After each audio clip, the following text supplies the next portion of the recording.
Hello, I'm your host, Frankie Seal. Welcome to another episode of Bloody Betrayal and Works of Darkness. For me, when I hear someone mention Texas, I still think of ranching, farming, and the Old West. I know that it has large cities like Houston and Dallas. It also has a diverse economy that has evolved far beyond agriculture. I guess I'm still a bit of a romantic when it comes to the Old West.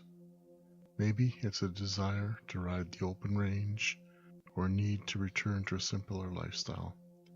However, our case is not based on a rancher, a cowboy, or a cattle rustler.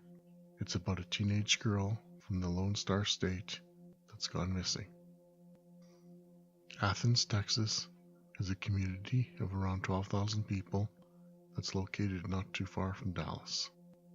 It's a quiet community away from the big city hustle. It has a variety of family-friendly destinations like the Texas Freshwater Fishery Center, East Texas Arboretum and Botanical Society, Henderson County Regional Fair Park Complex, and more. The median family income was around $35,000 per year, and 18% of the population lived below the poverty line. Heather Danielle Cannon of Athens has been missing since August 27, 2009. She was 15 years old at the time of her disappearance. Heather left her home and was living with her father, Gerald Allen Whitley, on U.S. Highway 175 east of Athens at the time of her disappearance. She was thought to have left of her own accord. The last known sighting of her in Athens was on August 28, 2009. She did not tell anyone that she had plans to go anywhere. On May 30th, 2017, authorities obtained a search warrant for an 8-acre tract of land in the LaRue area. They had received a tip from an unnamed source. They brought in cadaver dogs to aid the searchers. However, after several days, they did not locate any remains. Several organizations that deal with the disappearance of minors have listed Heather Danielle Cannon's information, description, and pictures since she was last seen. Heather Danielle Cannon was about 5 feet 5 inches tall and 140 to 150 pounds at the time of her disappearance. When she was last seen, she had sandy brown hair and green eyes, with piercings on her ears, navel, and tongue.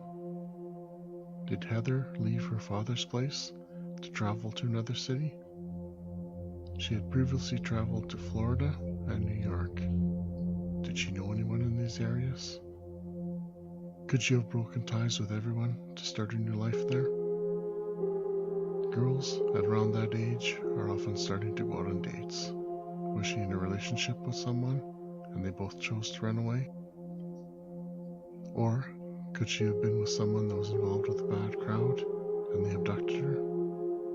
It's obvious that she left behind a family that cares about her deeply.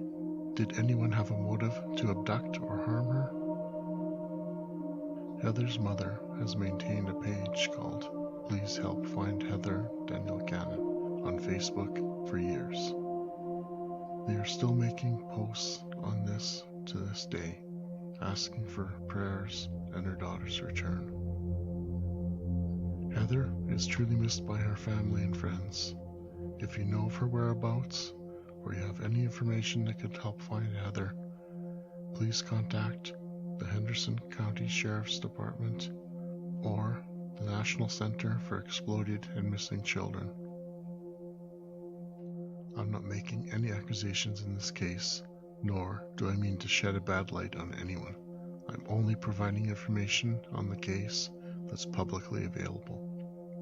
I was unable to find a great deal of information on this case, but I really wanted to share the information that I have found with you in the hopes that someone would come forward with more information. It is my sincere hope that Heather can be found. Thank you for listening to this podcast. If you're not already a subscriber, please consider subscribing to my channel. It's free and it helps me to see how many regular listeners I have. Until the next den, take care and goodbye.